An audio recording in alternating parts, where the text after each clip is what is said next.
and the Frederick boys get off to a good start. The morning after arriving, they're out in the field.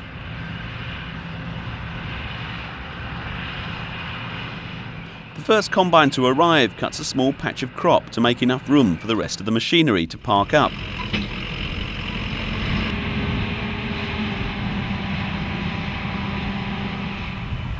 At this stage of the game, everyone is moving pretty carefully, nervous about handling the machinery. Suddenly, the job starts to get a bit serious.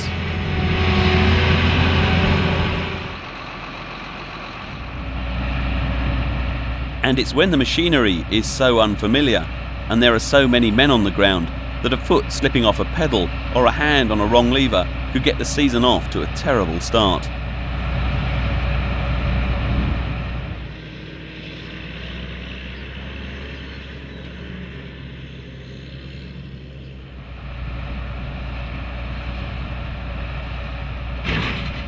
As the men set up the machinery, Lance is over checking the moisture content to the crop.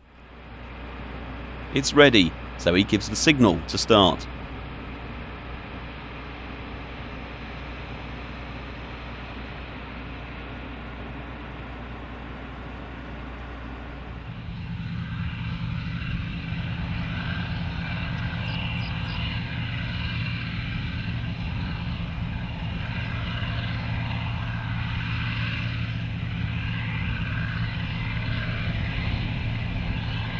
At last, for the Frederick boys, the harvest is underway. Some of them have waited years for this moment. And if they imagined that harvesting would involve a nice, neat line of combines working in lines across billiard table flat fields, then they've got a few misconceptions to iron out. The really big fields are to be found in Kansas and further north. Down here in Oklahoma, few fields are more than 100 acres. And they're veined with contour-hugging earth banks called terraces. Each one is 30 feet across and up to 6 feet high. They're designed to control flash floods and retain moisture on the fields.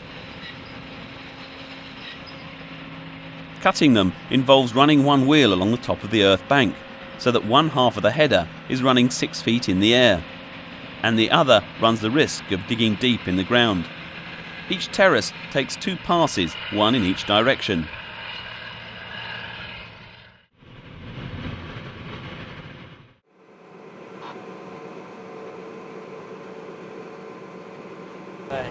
What have you learned?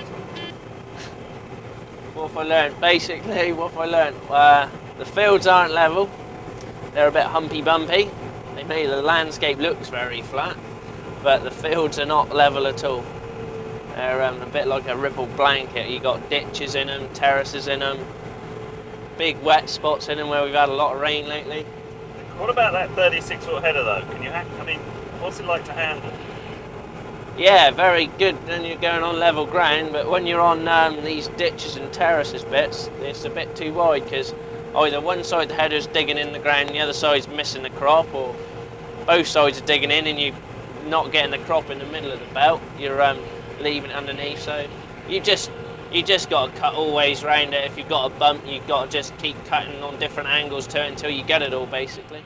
So you just got to take it steady and just adjust the header manually, because like back home you have auto contour, but over here you've got it. You just run it on the gauge wheels, but other than that, it's all down to your thumb and eye.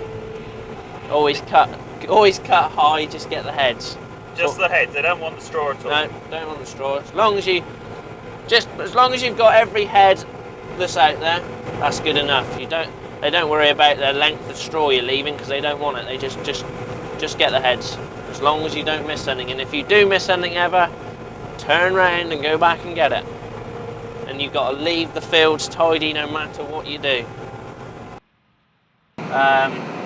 Great big washouts in them, and just like wasteland in them as well, if you know what I mean. Areas that they don't farm. There seems to be a lot of areas that are just left. They just leave them and don't farm them. Then places where you'd expect them to leave, like round poles, where you're fighting with your big, like your 36-foot header to get down between them. They seem to drill right between them, and it's a bit strange, really. The bit all the men dread, though, are the fence lines. which aren't always in the best repair. A single stray strand of barbed wire would make a horrible mess. The crop is also incredibly variable, isn't it? Oh yeah, you go from like 2 tonne an acre to half a tonne an acre in place. I mean, the bit we're cutting here now is, what's it yielding? About half a tonne an acre at the moment. I didn't realise, I've learnt a few things what they do to it beforehand, like they graze it off during the winter months, so if you think about it, it's quite good really, so considering they do that. I mean, they've already had a feed off of it. So what speed are you going at? At the moment, I am doing, well, 4.5 mile an hour. But when I get going out these ditches and that, you could be doing about 6 or 7, I expect, through here where the crop's thin. The other person who's feeling the strain is James on the chaser bin. The combines are scattered all over the field and not yet working as a team. So the chaser bin is doing a lot of unnecessary miles just to keep up. Lance says a good chaser bin operator is crucial when it comes to a smooth running operation. And the men certainly agree.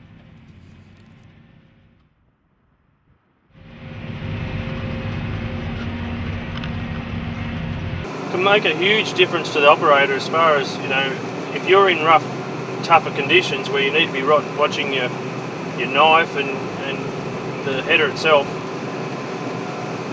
you can just concentrate on that. And a really good grain bin operator, you can fold the auger out, press the button and forget they're there. They'll just load the bin themselves.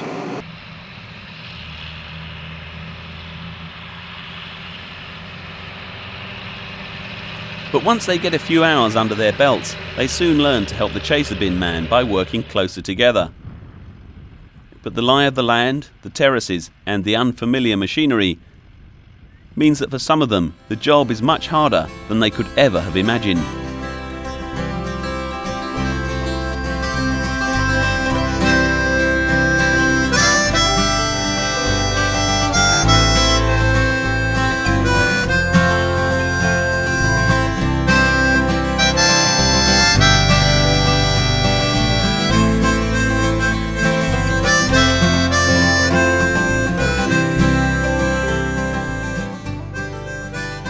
Just occasionally, during these early days, the crew starts to look like a real team, but only when the land, the crop and the harvesting conditions allow.